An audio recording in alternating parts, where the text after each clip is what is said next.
Oke, ini adalah konversi dari data raster. Jadi kita akan melakukan sebuah konversi dari data vektor. Kalau dilihat di sini ada poligon ya, yang warna biru, kemudian juga warna hijau, kuning, kemudian orange, dan ada pink juga di sana. Ini dari data vektor itu bisa kita jadikan sebuah data raster. Nah, itu kita sebut sebagai sebuah rasterisasi. Jadi bagaimana kita melakukan sebuah pembuatan data raster dari sebuah data vektor. Nah, nanti bentuknya tentu tidak akan sama ya, karena kita tahu bahwa masing-masing dari tipe vektor dan tipe raster itu memiliki karakteristik yang berbeda. Kalau data vektor tersusun oleh poin, line, dan poligon, sedangkan kalau raster tersusun oleh sel-sel gitu ya, grid dalam baris dan kolom. Jadi kalau misal kita punya objek sebuah gedung, katakan di sini, itu tidak akan sama persis kita gambarkan di dalam data raster. Karena sangat tergantung sekali pada ukuran dari sel data rasternya. Gitu. Semakin kecil ukuran selnya, artinya semakin banyak kotaknya, akan makin menyerupai gitu ya terhadap bentuk dari data vektor.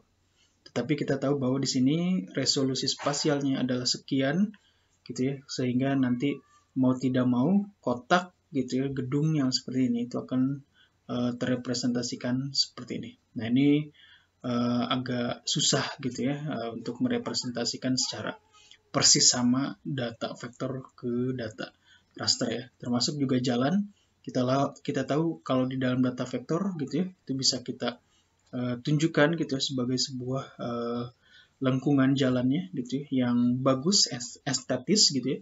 Tetapi di dalam data raster itu tidak bisa seperti itu gitu ya. Jadi yang ada lengkungan seperti ini kita harus menyesuaikan dengan resolusi atau ukuran dari kotak di dalam data raster. Nah, kemudian dari data raster juga bisa kita konversi ke dalam data vektor. Nah, ini cenderung bisa sama karena data vektor itu membaca kira-kira batas antar sel yang memiliki nilai yang berbeda itu di mana, kemudian dia akan membentuk sebuah garis gitu ya di sini menjadi sebuah poligon. Juga sama batas antara sebuah poligon di dalam raster antara biru dengan yang hijau ini itu juga akan dia terdefinisikan dengan baik menjadi sebuah data vektor. Nah, kemudian dari data raster ke vektor yang ini itu kita sebut sebagai vektorisasi. Jadi kalau kita merubah vektor ke raster kita sebut sebagai rasterisasi, sedangkan dari raster ke vektor kita sebut sebagai vektorisasi. Terus nanti apakah dari vektor bisa dirubah lagi ke raster? Bisa gitu. Dari sini itu kita rubah lagi ke vektor itu juga bisa. Tentu nanti tidak akan mirip gitu ya. Kalau misalnya kita rubah vektor yang di sini ke raster akan seperti ini. Nah, raster ini akan kita rubah ke vektor lagi, tidak akan kembali sama ya, seperti itu. Nah, kemudian bagaimana mengintegrasikan keduanya, data raster dan data vektor? Di dalam Google Maps itu sering kita jumpai ada terrain gitu ya, jadi sebuah foto udara dari lokasi kita gitu. Kemudian di sana ada jalan gitu ya dan sebagainya. Itu di dalam web mapping gitu ya.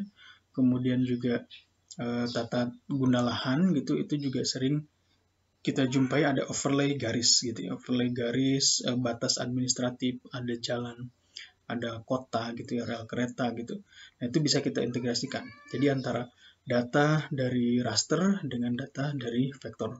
Jadi data raster di sini itu bisa sebagai sebuah background. Background di bawah data vektor. Nah, data vektor ini adalah kumpulan dari land parcel, artinya coupling-coupling tanah gitu. Jadi bisa diintegrasikan. Nah, kalau misal di sini itu adalah contoh dari data raster, kita lakukan scan di sini, masukkan secara digital, dan di sana bisa kita tempatkan kira-kira batas administratifnya di mana saja, atau kita tambahkan fitur-fitur vektor seperti jalan, rel kereta, dan lain-lain itu juga bisa gitu ya.